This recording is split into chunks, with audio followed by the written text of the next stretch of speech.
Hello and welcome to Ellen Ruth Soap. I'm Ellen and today I'm going to be making a coffee soap, a cappuccino soap to be specific, and the fragrance that I'm going to be using is, oh, it smells so warm and wonderful. It's chestnuts plural, and brown sugar. I don't have my reading glasses on. I'm going to start wearing those when I do my intros because my vision is, I'm getting old. Anyway, chestnuts and brown sugar, and it smells really nice. It's warm and sweet, and I just thought it smelled like just a rich aroma. Coffee house made me think of cappuccino, so that's what I'm doing today. It has a 3% vanillin, excuse me, 3% vanillin, so it will discolor a little. So what I'm going to do is I've got my organic espresso ground coffee. This is the kind of coffee I'm using this time. I got it at Costco and I grind it myself, and I like a nice espresso grind. So I use already ground or already brewed grounds so that they are just a little less aggressive in the exfoliating factor, and then they don't bleed out the color into the soap also. So I'm going to put coffee grounds in this, and for the liquid portion I'll be using a 50-50 split of goat milk and espresso coffee. So it's going to be really yummy and great. And what I'm going to do, I will leave the base of the soap uncolored and just let the fragrance sort of discolor and do what it's going to do. And then I'll take off a little portion and keep it unscented, and that'll be my swirl. And so for my swirl, I want to try something new today. I'm like, oh, what can I do? I love hanger swirls and everything, but I have this whisk, and I'm actually going to try and do a whisk swirl instead of like a spoon. Let's just try it and see how it comes out. I'm trying to get creative, so we'll give it a whirl in my whisk, see how it goes. For the top, I'm going to do a little scoopy top, and I'll use my little putty knife just do a simple top, and then I want to put down some little sugar sprinkles because this is kind of foodie and coffee house. You know how they have the sprinkles there to put on your coffee. So these are just little pearl glitter sugar is all that is.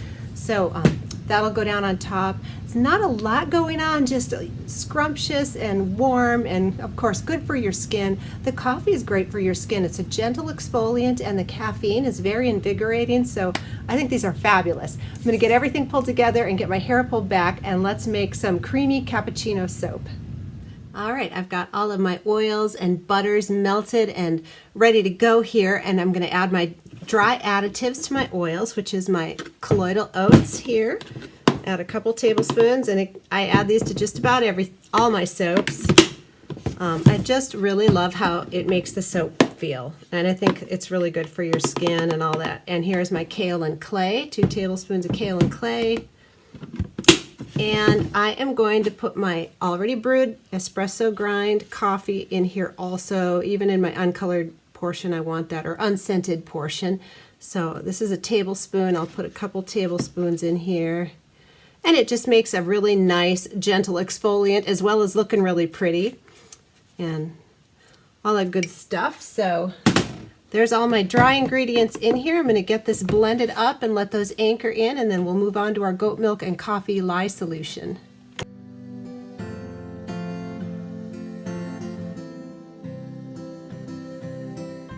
So ready to move on here, and so this is got, it's about a 50-50 split of goat milk and really dark brewed espresso coffee. This also has a tablespoon of cane sugar before I added the lye, and it has a little sodium lactate. So isn't that a gorgeous color? Because this fragrance is going to discolor, so I figured we'll just go with it. I didn't add any TD in there, but I will save off a little. For my unscented portion, I will add a little titanium dioxide just to help keep it bright. I'm going to hand stir this to emulsion, then we'll split off for my little unscented part to hopefully it will keep the swirl so it'll stand out, and then I'll fragrance the bulk of this. And I'm hoping that these coffee grounds, of course, when in just the oil, the coffee grounds settle to the bottom, so definitely want them to suspend as we get to emulsion or get a trace going. They should suspend in there and be evenly dispersed. That would be the goal. I'm so excited to use this whisk and do my little whisk swirl. I don't know, I was just looking at them and I'm like, you know, I want to try something different. I always do my hanger swirl, which is great. I mean, I love a good hanger swirl, but you know, it's fun to mix it up a little, try something new. I'm going to just run my stick blender in here for just a minute because it's behaving really well, and just help it along here to emulsion.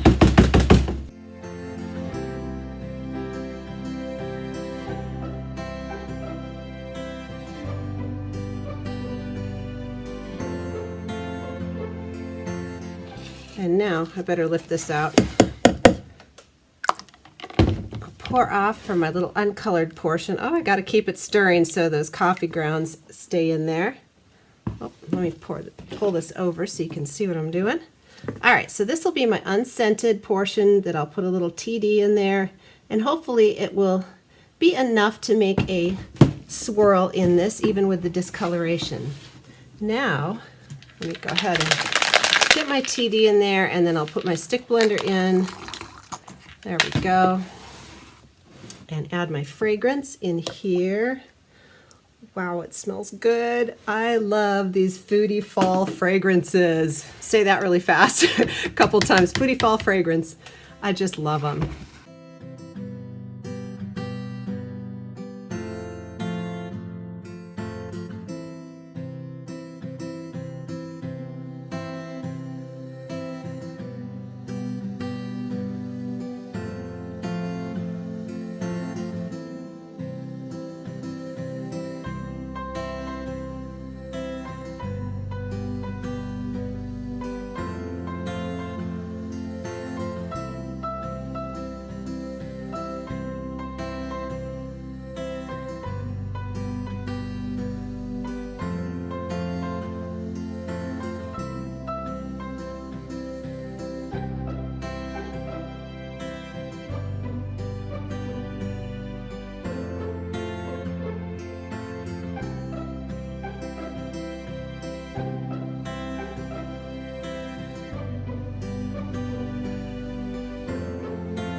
All right, it's the next morning, a little early. I'm not ready to cut this yet, but on our creamy cappuccino here, I'm going to steam the top on this. It's beautiful, but I just want to add a little shine to it, and I don't want to rinse off all that lovely sugar sprinkles. So I'm going to go ahead and just steam the top with my handy steamer here. And I feel like it just brings up the brightness and the sheen, shiny sheen tops. So, and the little steamer I'm using here, I just got on Amazon. It's in the description box below, and there's many to choose from. This one, I just thought the colors were pretty and it was a good price, so there it is. So I'm going to just let this dry, and then we'll come back later and cut it. Okay, it's been a couple of hours since I steamed this, so it's dry to the touch, but it just has a nice shine to it. I just think it adds a little something when you steam the tops. It just gets rid of that dullness. So let's get this out of the mold here and get this split. I cannot wait to see what that whisk did inside here. It might be nothing at all, but I'm hoping it's pretty cool. Maybe we came up with a new technique. I don't know if anyone's done this before with the whisk. I haven't seen it. If somebody else has done it, I'm sorry I'm not giving credit. I just haven't seen it. So there we go. Oh, it's beautiful.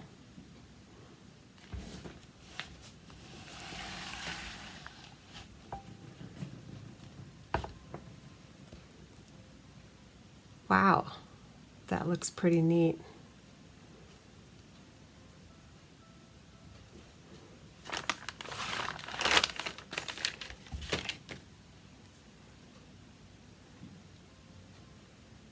So again, this is what color it's going to cure out to be. You can see on the bottom here. That dark is what that's going to be when it's done curing.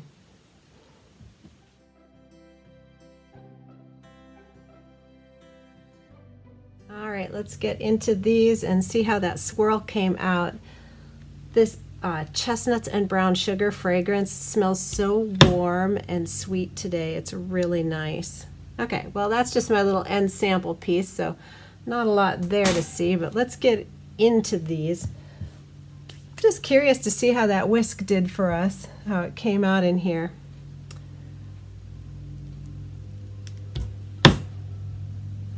Alrighty. All right, it's kind of neat looking. And of course, it's going to discolor, see that? And there's a little rim around it, so this will become that shade when it's done. Let's keep going here and see if those swirls get any more intriguing. So far, not much to see. And of course, I was doing it straight up and down. I wonder if I tipped it sideways, you know. I'm going to have to experiment with that whisk and see what we can do. It is very wispy though.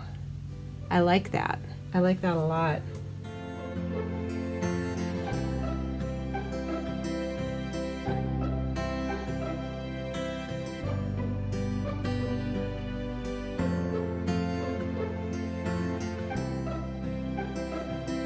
All right, it's actually been another day since I sliced these, and look at that gorgeous discoloration.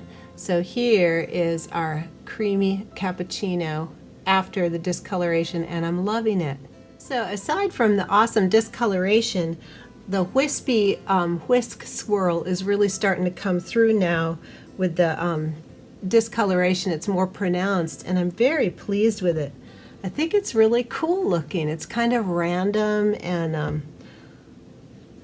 it's just very neat. It's almost like marbly or marble-like. So I think I'm going to revisit the whisk and try turning it a little different direction and see if I can get more of a swirl and less of a stripy thing. But I think it's cool. So let's get to stamping these.